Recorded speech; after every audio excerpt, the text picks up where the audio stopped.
Got that. Oh, shit. It had to be Rift Hounds, didn't it? Ooh, Candace, you're still fighting? You've been out here dealing with these creatures the entire time? Yes. They just keep coming in waves. I've lost count of how many I've defeated. Ah, here comes another wave! Leave this round to us. I got interrupted earlier, but now I have something to take my anger out on. It's been quite a while since I've seen the Flame Mane in action. I'll leave these to you then. I'll be sure to put on a good show. Let's go! There is no escape!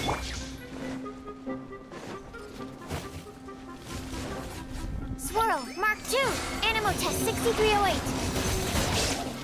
Stand Come clear. on, man. You were stuck in. Ah! Propagate! Here comes another wave! When are they ever gonna let up?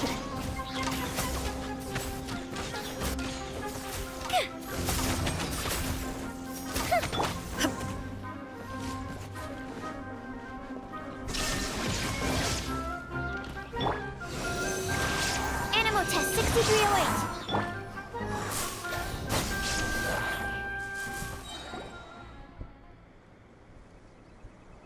The creature stopped appearing. Was that the last of them? What we fought just now was probably the aftermath of the sandstorm. So we should be safe for the time being. Well fought, everyone.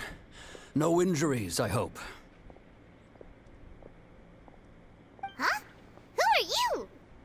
Ah, my apologies. I haven't had a chance to greet you yet. I had my hands full taking care of the village's elderly and children. I am the chief of Aru village. Everyone usually calls me Uncle Anpu. Sir, I am also originally from the desert, but I have not been back for some time now. May I ask if such sandstorms are common? I can't say they've always been common, but recently the storms have become increasingly severe and frequent. Besides sandstorms, we also occasionally get earthquakes. According to an investigator who stayed in the village a while ago, these unusual natural phenomena are related to the withering of Irminsul. Another effect of Irminsul's withering. So, Irminsul's withering causes withering zones in the forest, and sandstorms and earthquakes here in the desert? Everything in the natural world is inextricably connected to Irminsul. These regional symptoms can indeed be a reflection of Irminsul's present state. Everyone in Aru village needs to take good care of themselves. Speaking of which, why haven't I seen a single village keeper since I got here? Village keeper? Who are they? Village guards like Candace? Does your curiosity know no bounds? Village Keeper is how Aru village refers to mad scholars exiled here by the academia. Most of them are scholars who lost their sanity after a period of training in the Avidia forest. The academia believes that their crazed mutterings may have a negative effect on the psyches of other scholars. So, they're forcibly exiled to the desert. Though if you ask me, it's all a boatload of nonsense. Alas, that's exactly what we've been trying to investigate. One by one, the village keepers have been mysteriously disappearing without a trace. But no one in the village has ever seen them leave. If you're planning to stay around the village for the next few days, I'd appreciate it if you could keep an eye out for them. I've had encounters with those people in the past. I'll see what I can do to help. The Matra are the ones responsible for their exile. Now that you're no longer with them, are you trying to alleviate your guilt and atone for your past sins? I'm fascinated by how you think. Mock me if you will, but if you are guilty, I will eliminate you, regardless of my position or identity. Oh, you're the former General Mahamatra. You must be an expert in these kinds of investigations. Thank you for your help. Is it because you're reminded of Hypatia? Oh, these poor scholars. First they lose their sanity, now this! We need to help get them back home, safe and sound.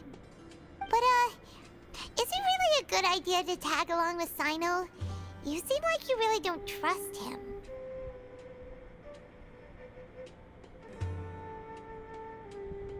I'll be grateful for the assistance.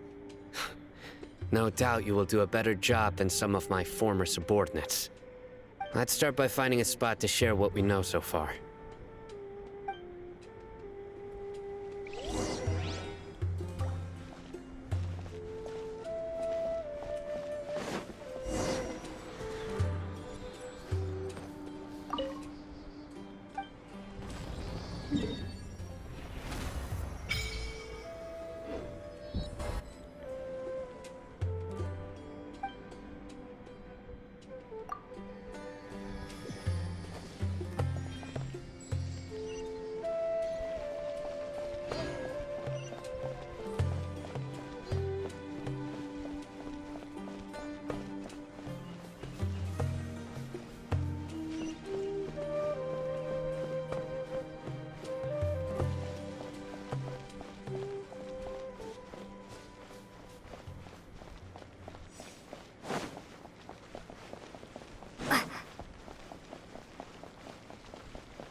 Although I've sent myself into exile, I'm still doing essentially the same things as before. Do you still have any questions for me before we start our investigation? One of my former subordinates told me that this title has its origins in a strange incident. The Academia has long exiled mad scholars to Aru Village. A mysterious phenomenon exists here. When mad scholars first arrive, they are as incoherent and deranged as before. But after spending some time here, they invariably begin to calm down. Initially, the people of Aru Village greatly resented having to take in the mad scholars. But a strange incident one night changed that. Aru Village was struck by the strongest earthquake in living memory. Seeing buildings on the verge of collapse all around him, the then chief of the village was preparing to take everyone to safety. Suddenly, he noticed a mad scholar crouching in a corner, caressing the ground with his hands.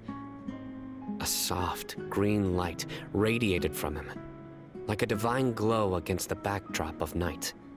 Despite the powerful tremors that ripped through the ground that night, all the houses remained upright, almost as if they had grown roots reaching deep into the ground. In the end, not a single building collapsed, and no one was hurt. After that, the people of Aru Village treated the mad scholars with greater kindness, and began to refer to them as the village keepers. The soft green light? A mad scholar protecting Aru Village?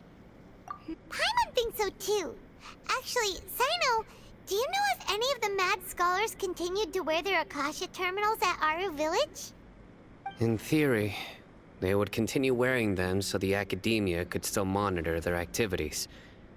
With that said, the main Akasha system would no longer have any interaction with them. Oh, no wonder! Everything makes sense then! Add in the fact that they calmed down, it was probably Nahida who calmed them. If you are able to draw a conclusion from this one story alone, then it appears you possess much more information than I do. So, what do you make of the story? Really? Lesser Lord Kusanali. What? You don't believe us? Lesser Lord Kusanali was definitely using the Akasha to give her power to the mad scholars! No, it's not so much that I don't believe you. I'm just struck by your reasoning. Lesser Lord Kusanali, the current Dendro Archon, Is she really active in Sumeru? The Academia has always placed far greater importance on the late Greater Lord Rukkhadevata. They've more or less ignored Lesser Lord Kusanali, and I've never had any reason to doubt their views. In addition, I've never heard any stories about Lesser Lord Kusanali and her deeds. To me, she might as well have been a god that never existed. No way! Nahida definitely exists! She's a... How should Paimon put it? She's a good Archon who's kind and wise. Even if she says weird stuff sometimes. I've spent many years interrogating criminals, so I can easily tell when someone is lying. Good! Then you should know that we're telling the truth. That look in your eyes. I've never seen that from a liar. You two really must have met Lesser Lord Kusanali. How can this be? To think, our Archon has been amongst us this entire time. Alright, now it's our turn to put our skills to good use for this investigation. But easier said than done, especially since we don't have any leads. Maybe we can start by knocking on some doors. Excuse me, are you here to help me find my grandpa? Huh? Who are you? By the sounds of it, a resident of this village. My name is Isak. You'll help me find my grandpa, right? Is your grandpa a mad scholar? Hey, don't say that. Grandpa is just Grandpa. Why do you have to call him that? It's not like he's a bad person or anything.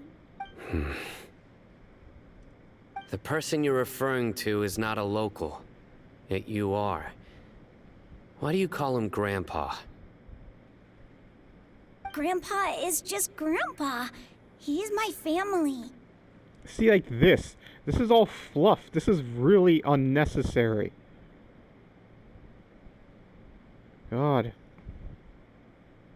I heard everything you said to the village chief. Please, you gotta take me with you. I want to find my grandpa. I swear I'll help. I won't be a nuisance.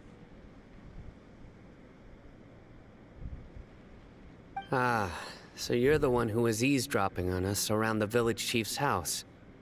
I was planning to go out and take care of whoever it was, but I had a vague feeling that they didn't harbor any ill intent. Whoa. Haven wasn't kidding about Matra having sharp senses. Sino, he's just a kid. All he wants is to find his grandpa. Let's find a way to help him. Sorry, I was only listening in because I wanted to know where Grandpa went. Honest. If you don't believe me, you can ask Miss Candace. All right.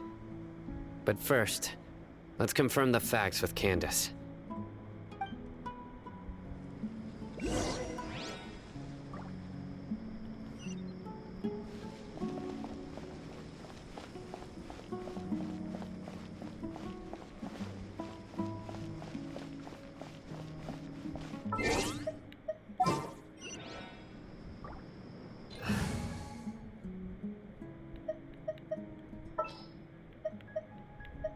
The hunt begins.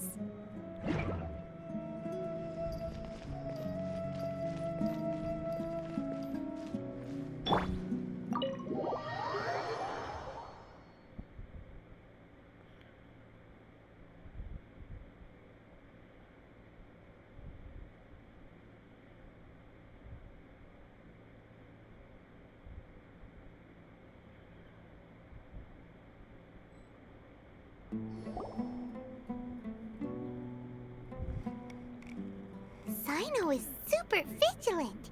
Is this what all the Matra are like? Ah, you're back already. We just wanted to confirm something with you. Do you know a boy by the name of Isak? I had a feeling he'd go looking for you. Huh? You knew this would happen? Yes. Although he tried his best to stay hidden, I still noticed him eavesdropping outside the window. He really wants to get his grandfather back. Isak's parents were both Aramite mercenaries who rarely returned to the village after finding employment in the city. He was raised by his grandfather. Unfortunately, it was only a few years before his grandpa passed away. Isak was still very young at the time, so various families in the village took turns caring for him so he could survive. Later, an elderly mad scholar arrived at the village. Isak thought the scholar bore a striking resemblance to his grandfather, and thus often spied on the man. However, the scholar was unkempt in appearance and incoherent in speech. Although Isak referred to the man as his grandpa, he was afraid and didn't dare to approach him. One summer night, the oft mumbling and bumbling grandpa suddenly calmed down and seemed to become more lucid. He even noticed Isak hiding in the distance. So Grandpa walked up to Isak and patted him on the head. He even took Isak to the entrance of the village, where he patiently taught the boy the names of the stars, and accompanied Isak until he fell asleep. The next morning, Isak woke up and wanted to go find his grandpa again, only to realize his grandpa no longer recognized him. However, even so, Grandpa retained his calm expression. It's said that those who saw the scholar claimed he no longer appeared to be crazy, but appeared to be living in his own world, almost as if he were sleepwalking. Isak was thrilled that his grandpa was able to find peace, and would follow him all the time, asking him things like, "Grandpa, want me to take you somewhere fun?" Or, "Grandpa, could you tell me stories about the stars again?" All this somehow just makes Paimon feel really sad. It seems like they both deserve so much better. Perhaps. Nearly everyone who lives in the desert has some form of hardship or regret. But even so, we must still continue on with our lives. It's also my reason for fighting. I must continue to protect this land.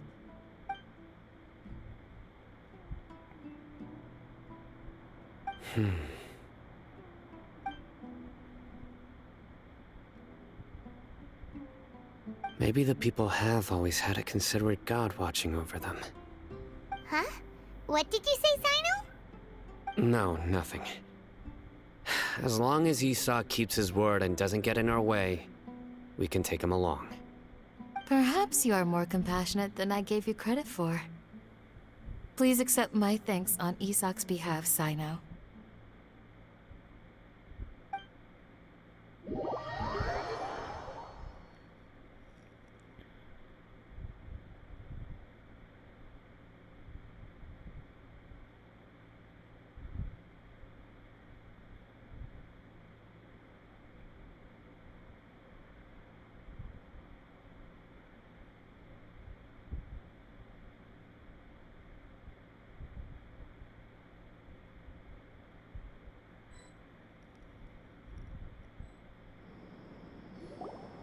Hey, Isak!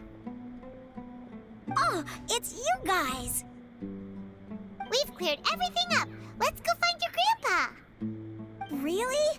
Wow! Thank you so much! Yeah! Alright. Let's ask the local residents some questions first.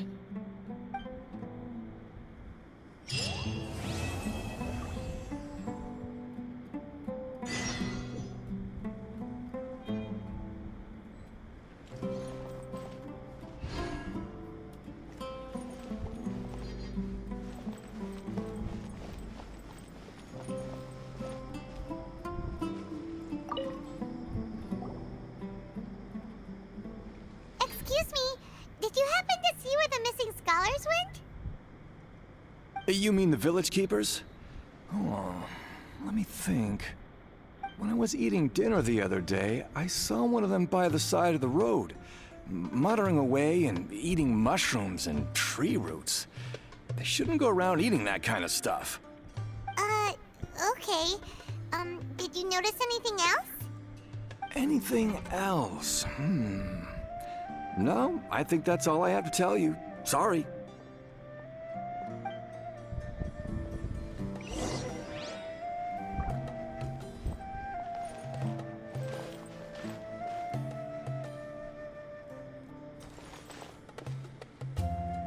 Oh man, that Oculus is probably up top. I doubt it's just on this roof here. Which I can't even get up. God,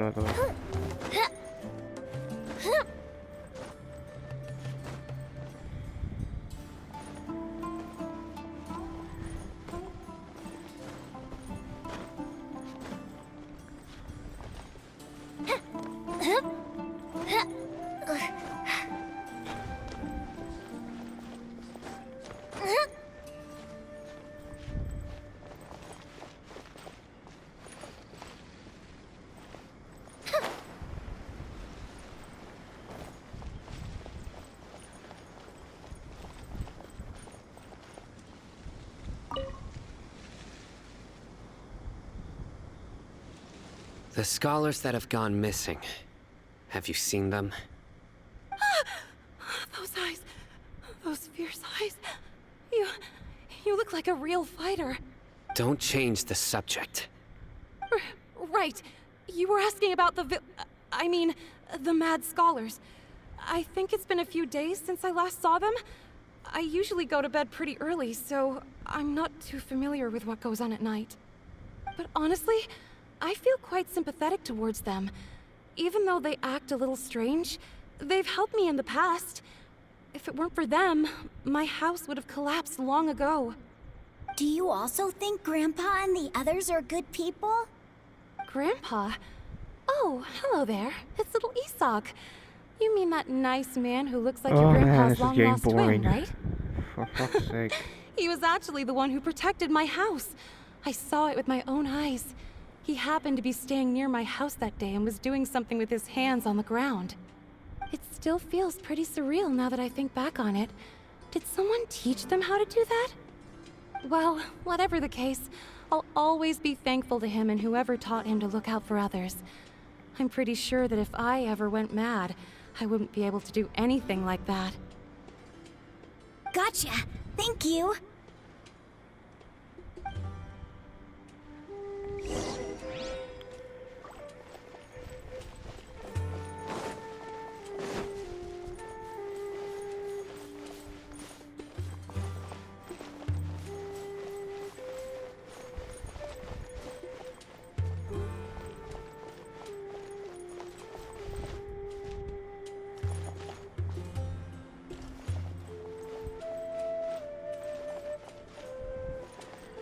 Yeah, you're gonna have to figure out a way some way up there. Good God.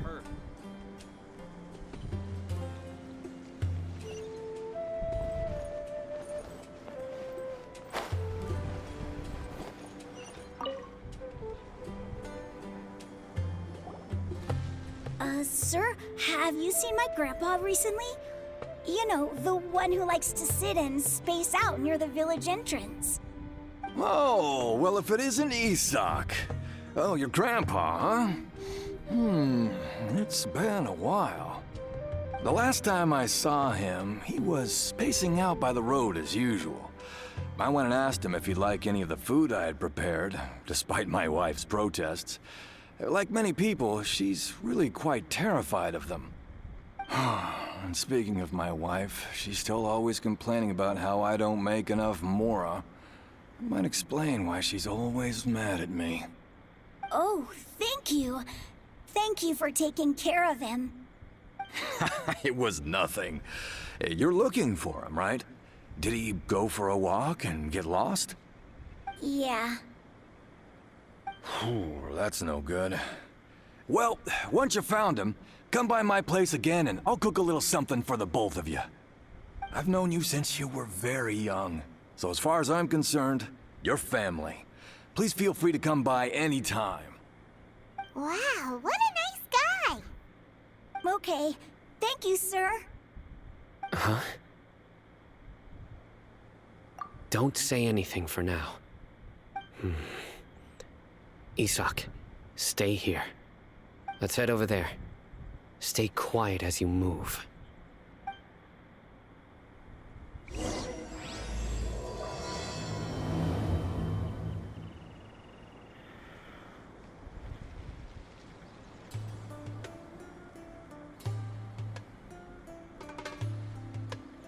Oh man, I think I'm gonna take a break. What's the time we're at? Yeah, 2 minutes in. Alright, I'm just gonna take a break and then continue this quest. It's just that it's a lot of talking, it's not holding my interest. I want to get to some good stuff, you know? Alright, see you a little later.